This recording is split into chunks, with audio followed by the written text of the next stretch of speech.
That's what makes it so great.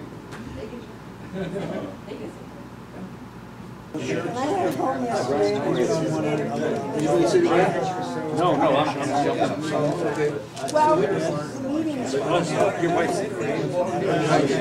and we were discussing my yeah, no, it too.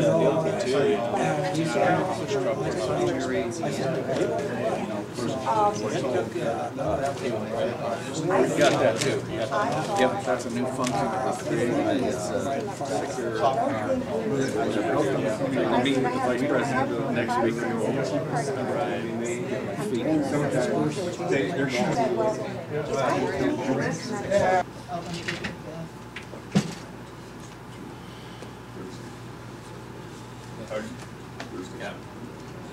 Yeah. Greg correctly pointed out that this is also, Thursday is also a flow day, so we have the ability to do this. We're not breaking any rules or anything like that.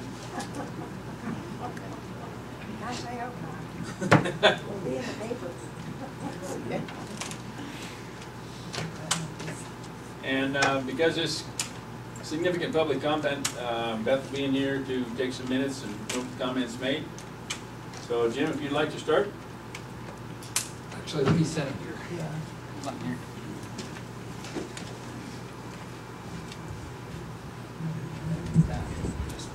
Just like this.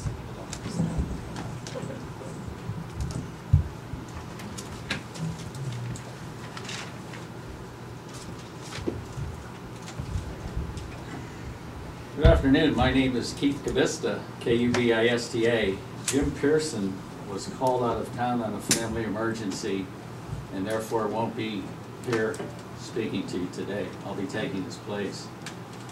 And we appreciate you scheduling our time for this event. We have been meeting with a number of folks over the past several weeks to specifically talk about large predator issues, and more specifically the gray wolf problem that we've been having here in Ravalli County and throughout the Bitterroot. And a number of discussions have come up in the course of those folks getting together and talking about it with their various predation losses, effects on their everyday life, the economy, and several other important points that are within our rural community here. And so we thought that it'd be best if we could schedule a meeting with you to address some of those concerns and talk about some of the process that may be useful in going forward. So since I am sitting in for Jim, if you would allow me to, I do have a handout of a brief statement that I'm going to be making. And then I would also like to have a number of folks come forward with your approval to speak on the issue with regard to some of the specifics of the impacts, personal experiences, and some of the accounts and negative consequences that we're seeing now due to some of the wolf problems. I also have a letter from a person who was unable to attend today, and I'd like to hand that in for consideration as well.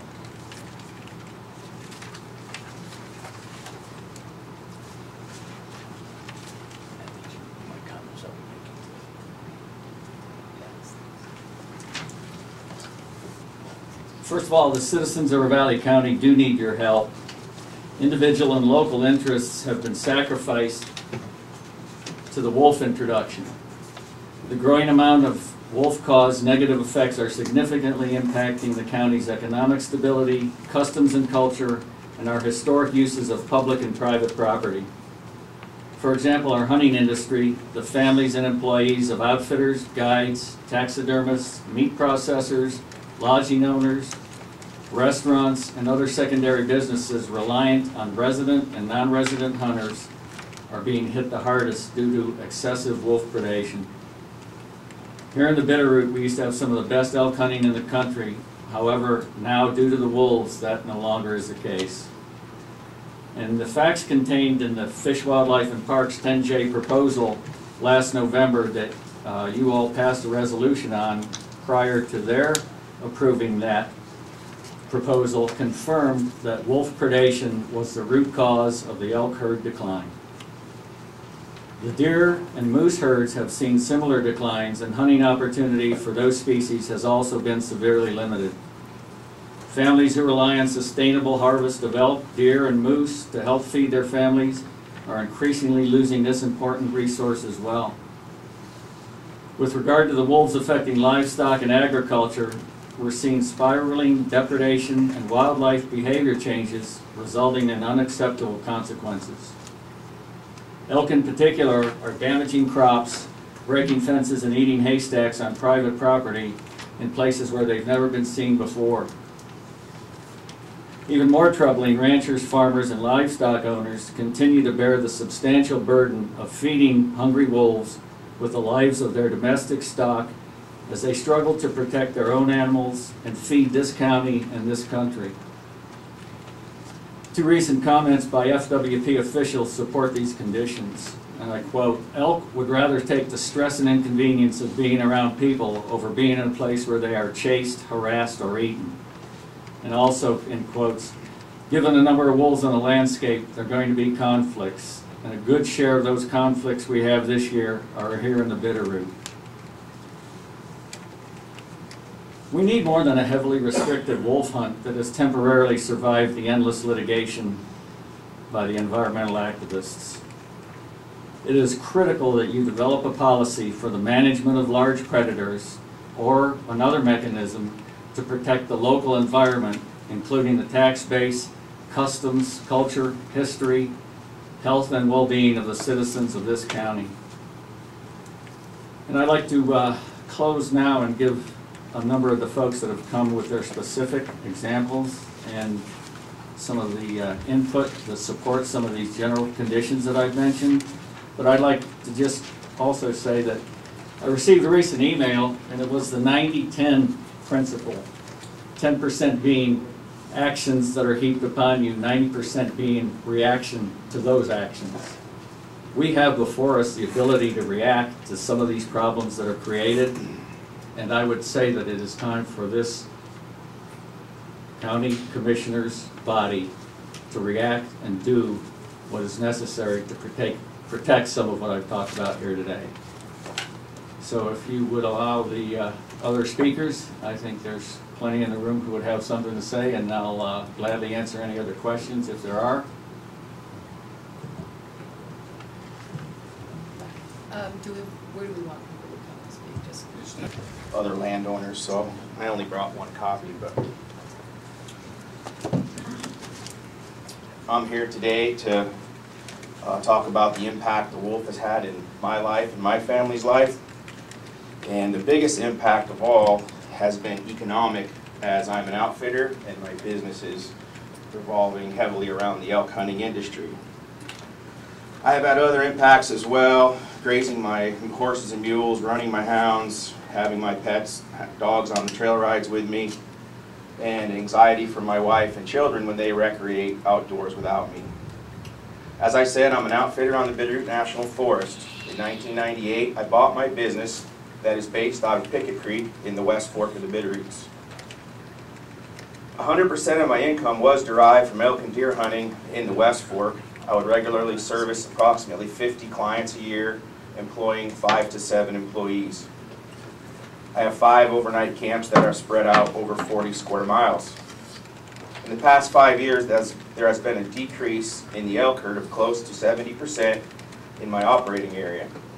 Fish, Wildlife, and Parks has put the West Fork Hunting Unit on a limited permit drawing for bull elk. With only 25 permits, no more than 10% of those permits can go to non-residents, and those are my customers. The limited permits virtually eliminate my clients from getting a chance to hunt in Unit 250. Because the mule deer population has fallen to $3 per 100 does, they are also on a limited permit. You get the picture. Besides losing the annual income from the deer and elk hunting in Unit 250, I am also suffering with the loss of the value of my outfitting business. I have invested over $200,000 hard-earned dollars into my business, and from no fault of my own, that business is now worth virtually nothing more than the value of the livestock and equipment. As some of you may know, there was a big outfitter auction in Darby last month. It consisted of livestock equipment and an outfitting business, Indian Summer Outfitters. They are my neighboring outfitter to the east. When it came time to sell the business part of the auctioneer could not even get an opening bid of $2,500. This is a business that sold 6 years ago for close to $100,000. I feel my business is in the exact same position. When I bought my business in 1998, we didn't have any wolves in the West Fork. I knew there was a possibility that they would someday be part of the landscape. I did my due diligence and was assured by the federal government at the U.S. Fish and Wildlife Service, as well as the official wolf EIS, that wolves would never be allowed to have a negative effect on ungulate populations. So I went ahead and bought my business. I guess the government was either lying to me or wrong, because the wolves are having a terrible impact to the ungulate population. No game equals no clients equals no income equals no jobs.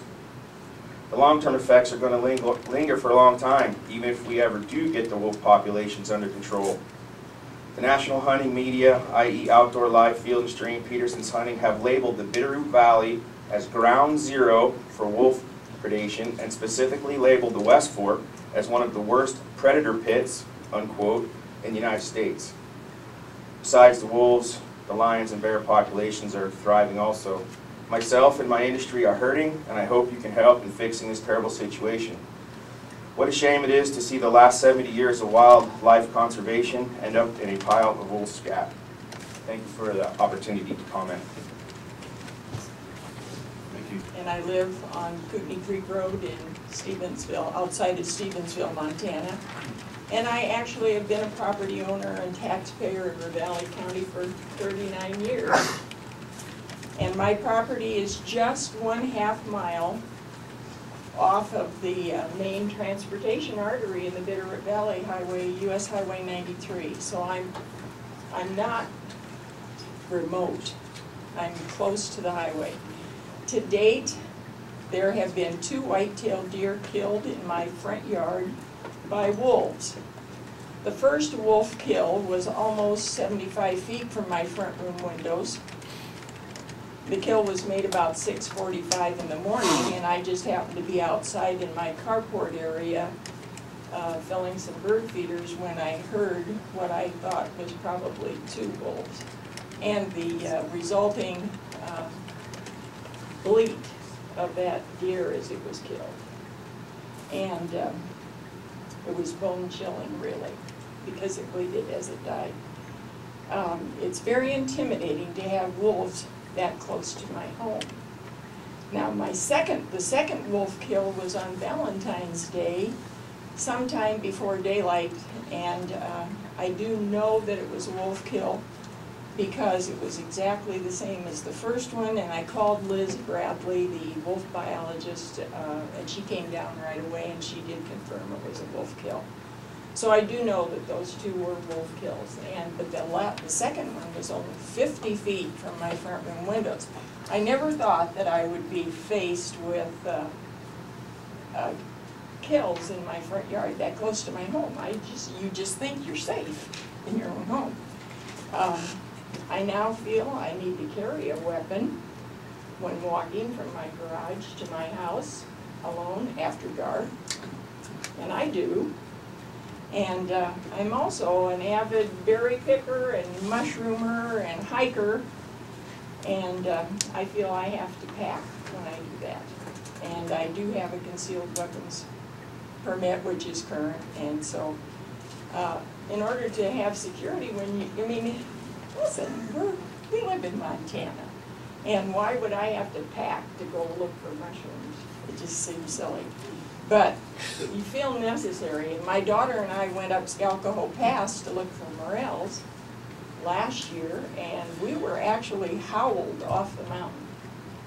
And my daughter was watching the silhouettes of these huge dogs that were howling like wolves up on the top of the ridge. So, but we were howled off the mountain just innocently hunting mushrooms. So now I feel that I need to be armed just to mow my lawn.